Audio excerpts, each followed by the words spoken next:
Hello and welcome to another Vegan Primary Care live session. This is Dr. Scott Harrington coming to you live from my doctor's office at veganprimarycare.com, where you can see a vegan doctor as your primary care doctor from the comfort of your own home from most US states. If you happen to live in Florida, then I'm also open for in-person visits Fridays in Pinellas Park, just north of St. Petersburg. Come see me not just as a one-time consultation, but as your primary care doctor, someone who gets to know you and someone who can be your health advocate. Because I'm licensed in most US states, even if you move, you don't have to change doctors. If you're a vegan, then get a doctor who gets you. If you haven't adopted a plant-based diet yet, you are still welcome to be my patient, but beware, a healthy vegan diet, exercise, and lifestyle changes will always be my first recommendation. My goal is to help you take control of your health, and through the power of a healthy lifestyle, we will work to heal your chronic conditions with the ultimate goal of helping you come off of your chronic medications.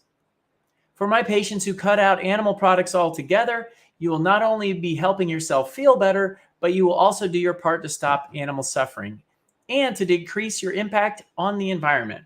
Remember that this content is for educational and entertainment purposes only. This video is not intended to take place of your own doctor's advice. Okay, we are live streaming to multiple platforms, YouTube, Facebook, Twitter, and Twitch, ready to take your questions. All right. We've got folks out on Facebook right now. Hello, and how is it going? If you're watching right now, go ahead and hit like and go ahead and send me a message, and we can talk about the plant-based diet and how it can help your life. All right.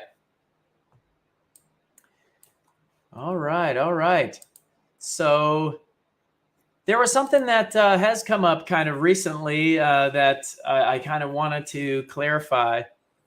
And this was about, we've got a question. Okay, here's a good question. Starting off the day from Rena. Hello, doctor. How much time would be reasonable to correct hemoglobin A1C with lifestyle changes before taking meds? I tested at 5.8 and my doctor is pressuring me to take meds, but I'd like the chance to improve. Okay. Well, this is a good question, Rena, and it has a pretty defined answer. The hemoglobin A1C is glycosylated hemoglobin. And so this is hemoglobin that's changed by sugar that is around in the blood.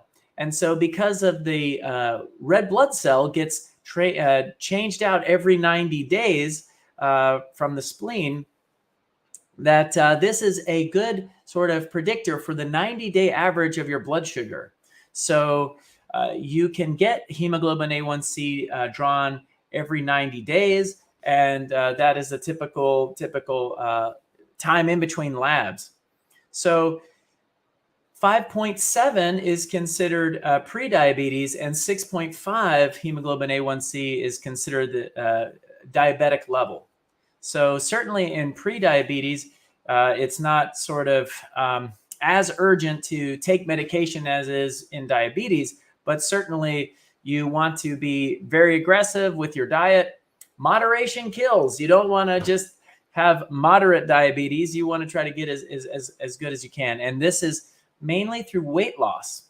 As you lose weight, your insulin resistance improves. And then that hemoglobin, you'll see that blood sugar come down and hemoglobin A1C to come down as well. Exercise improves your insulin sensitivity.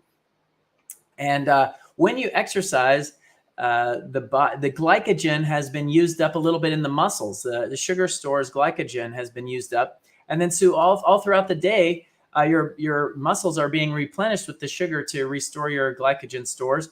And so when you test yourself with one of those continuous blood sugar monitors, you'll note that your sugar will stay even all day long, even after you've exercised, just from doing a little bit of exercise. So it's important that play a part in your journey. All right. Good question, Rena. Okay, Tamara says, hi from me and mom. Hello, how's it going? Thanks for being here today. All right, Vita says, I ran out of questions, but I'm here for the good info. Well, thank you. I'm glad you're here with me today. So let's talk about this intermittent fasting and time-restricted feeding. Now, time-restricted feeding is I think probably more the accurate name for this. And what it is you take your 24-hour day and you take the time that you're eating versus the time of your fasting, and you constrict that time of feeding time. And so time-restricted feeding has been shown to help people reduce calories. If you're only eating calories in a certain part of the day, you're just less likely to get an overabundance of calories if you're not grazing all day. That's kind of the theory. And so this can work, but also when you're depriving yourself in these other times, it could create sort of a binging behavior where you're like, oh, I'm very hungry, and you're thinking about it. But in general, the benefits that they get from it are from decreased calories. Now, the problem is that there has been some books about fasting and intermittent fasting, and they're talking about miraculous benefits, and this might be because some of the benefits that they're trying to extrapolate from are from the mouse model, and mice have been fasted intermittent fasting or time restricted feeding for 8 hours versus a 16-hour fast. The problem with this is that the mouse metabolism and the mouse lifespan and everything is way different than a human's, which is longer and slower. So a 16-hour daily fast for a mouse is like somewhere in the equivalent of like a 4 or 5 day fast for a human. And so in the mouse model, they were getting all these miraculous blood markers and longevity increases, and this would not be able to be extrapolated exactly that way from the mouse model. Is periodic fasting good for you? Yes, but the main benefit of the time restricted fasting is eating less calories in total throughout the day and helping with weight loss that way. So I thought that was a kind of a good distinction. All right.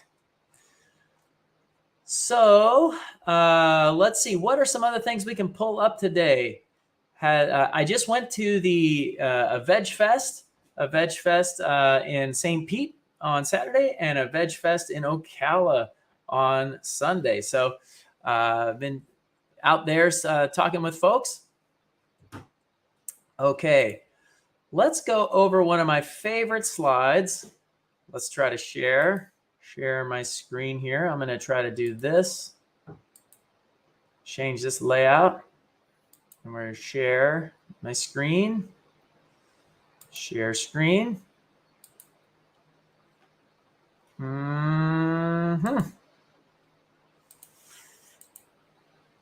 We'll share the screen. Okay. Let's try to make it even bigger. All right. Okay. This is the Adventist Health Study. The Adventist Health Study. This is a great study where I like to highlight a population that had a variety of people that had non-vegetarians and people just eating some meat, pescatarians, lacto-ovo-vegetarians, and vegans. And the reason why this study was really cool is it showed a dose-dependent relationship. The more animal products that people were eating, the more likely they were to be overweight, the more likely they were to have hypertension and diabetes.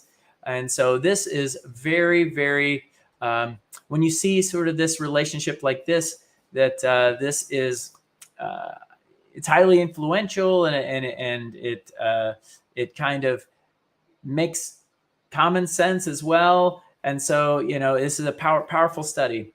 So this is the one that I often tell people about. Hey, go all the way. Don't just dip your toe in it. Go all the way. Try to go 100% vegan, low fat, no animal products, and you'll have great improvements in your health. All right. Okay, well, let's stop this now because we've got some questions here. So Rena says, thank you very much. And Karen Hodgen says, when you attend these events, are you speaking to plant-based folks or regular folks that might embrace this way of eating? So anybody can come to one of these Vegfests. And a lot of times folks who are interested in the plant-based diet, interested in veganism or in animal rights or various, environmental factors. There's a lot of different groups that come to these events, and they're a lot of fun. And then the speakers are about health and about there's more other animal rights speakers and reasons for veganism and that kind of thing.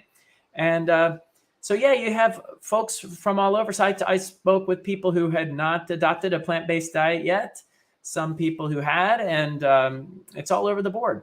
So, but it's a good time. A good time was had by all. Lots of vegan products and vegan food, yummy vegan food. I had Ethiopian food. It's one of my favorites. It was delicious. Okay, let's go back here. All right. You'll hear the number one best way to eat is to eat a whole food plant-based diet with no salt, oil, or sugar. And what's up with that? Why no salt, oil, or sugar? Well, salt and oil and sugar, they're drug-like foods, really, and they've been reduced. They've just the salt or sugar component or the oil component has been removed from all the nutrients, all the antioxidants from the regular food. And so they wreak havoc on your body. They cause a metabolic emergency in your body.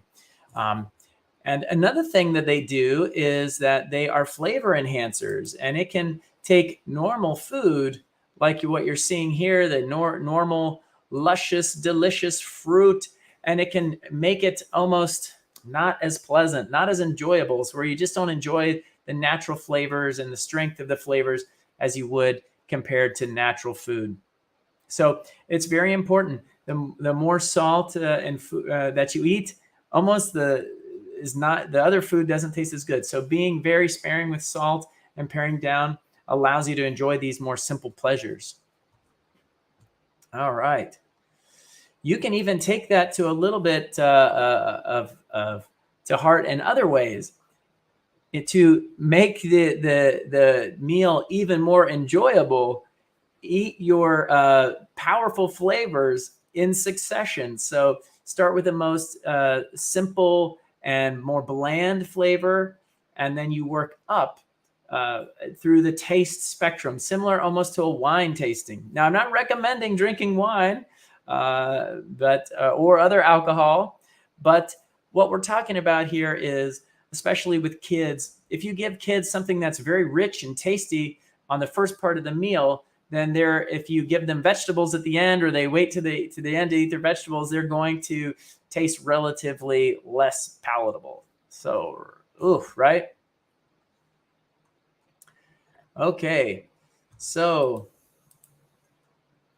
here we go. Vita Liberata says, salt and oil were easy to stop, but sugar in my coffee is hard to quit. Okay.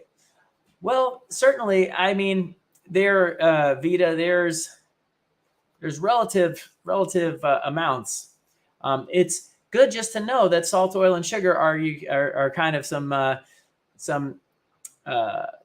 bad guys, and to try to kind of limit them as best you can.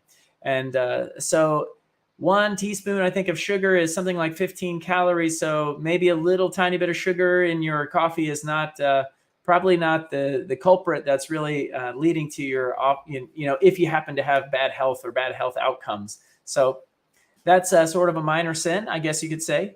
But it's especially when we're talking about lots and lots of sugar added to food, like pastries and donuts and things like this, or just drinking very, very sugary sweetened beverages and sugary sweetened fruit juices. These we know can cause a metabolic emergency in your body, high insulin spikes, that kind of thing. low fiber to hold on to it, so it just gets absorbed really quickly. And then the body has to jump through hoops to try to manage the increased sugar intake in the blood. So I wouldn't worry about a little bit of sugar in the coffee. Some people use a variety of sweeteners. Some people will use agave sweetener or maple syrup or honey or this or that. It's kind of that is the difference in between these things in terms of glycemic index and antioxidant content. There might be a little bit more antioxidants in these more natural sweeteners, but the assumption is they would cause an equivalent of metabolic emergency inside your body. So the overall goal is to keep them low.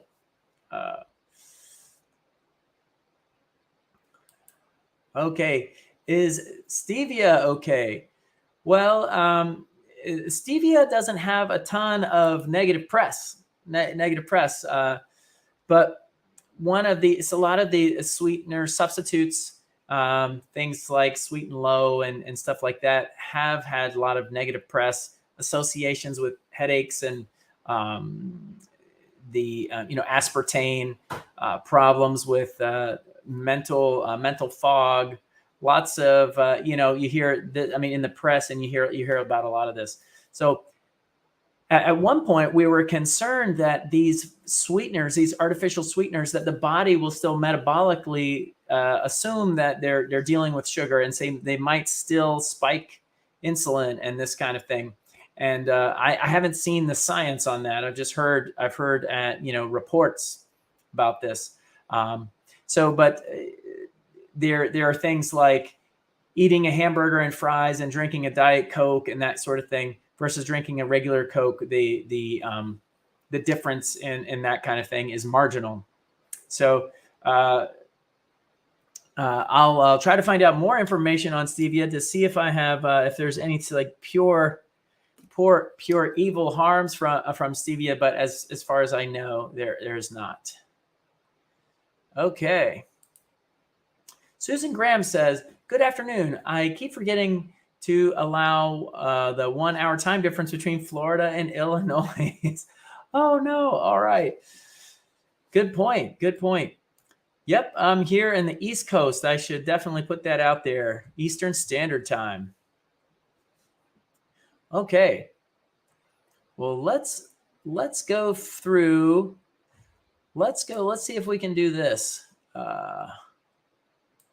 Let's see if we can do this. All right, let's go ahead and add this to.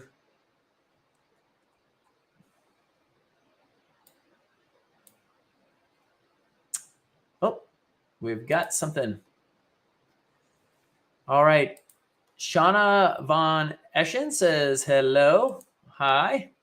And Tamara Sergi says, it was hard for Mom and I, being Italian, to cut down on olive oil, but we did. Mom was not very happy. I told her that you made us do it. But we both feel a lot better. Okay, Tamara, that's good to hear. Yeah, the olive oil is just liquid fat. Think about it like the high fructose corn syrup of fat.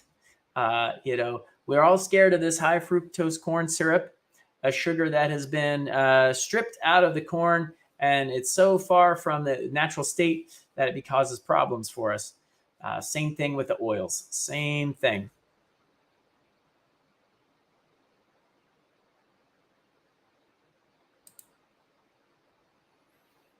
Okay, what's your opinion on monk fruit sweetener, the liquid specifically? I can't use the powder because one of the ingredients causes gastric issues for me.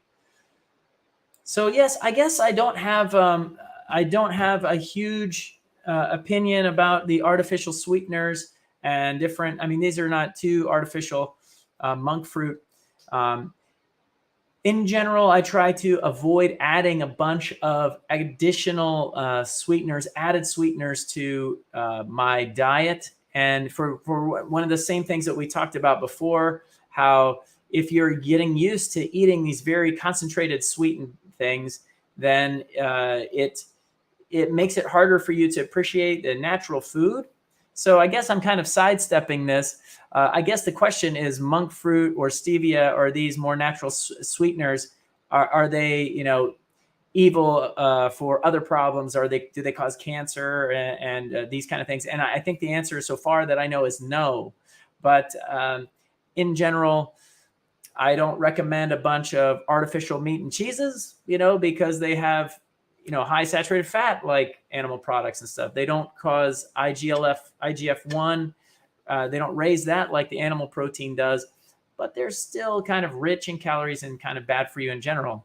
And so I don't know if you can say the same thing about the stevia and monk fruit, but in general, you want to try to make things that so they're more natural and more less super sweetened, so that you can sort of appreciate the things that are a little bit less powerfully sweet. So if I do find out about monk fruit and stevia as causing straight up toxic aspects or cancer or something like that, then I'll definitely be shouting it from the mountaintop. But so far, I haven't heard anything like that. All right. Hope that helps. Okay. All right. Yes. Well, what's interesting is sometimes these sweeteners can cause things called dumping syndrome. And so, of course, when you're kids, the parents tell you, don't eat too much candy. It's going to make you feel upset, your stomach upset, or make you feel nauseous. And so when the classic for this is the brands of nectars, like in the ethnic aisle of this grocery store, they'll have things like pear nectar, guava nectar, or mango nectars. And of course, these are super delicious and I love them, but they are just loaded with so much sugar, high fructose corn syrup, that when you drink them, they get, because it's just a liquid and there's no fat, it kind of goes into your small intestines pretty rapidly. And then what happens, it's so high in sugar that you get fluid that dumps into the intestines, and it causes your intestines to kind of move rapidly and causes a flushing and a nausea feeling. This is called dumping syndrome. So people with gastric bypass can have this scenario happen to them with less sweet food because their anatomy is altered. But anybody can experience this if they want. Just go run to the grocery store, get one of those nectar cans on an empty stomach, down a whole can, and it can make you nauseous and make you flush. And so sometimes with different sweeteners like this, if you kind of eat something that is super sweet or a sweetened beverage, sometimes you can even kind of creep into this kind of thing, kind of dumping syndrome feeling if it's something too super sweet. Hope that helps, Susan. Okay. We can go over Dr. Greger's 21 tweaks. Okay, these are weight loss tweaks, and this is shamelessly stolen from Dr. Greger from his app, the Daily Dozen app, which is really awesome. And here, just kind of going over some of these 21 tweaks. You can lose weight by preloading your meals with water. You're going to eat less and overall less calories, and you're going to end up helping yourself lose weight. These are all evidence-based.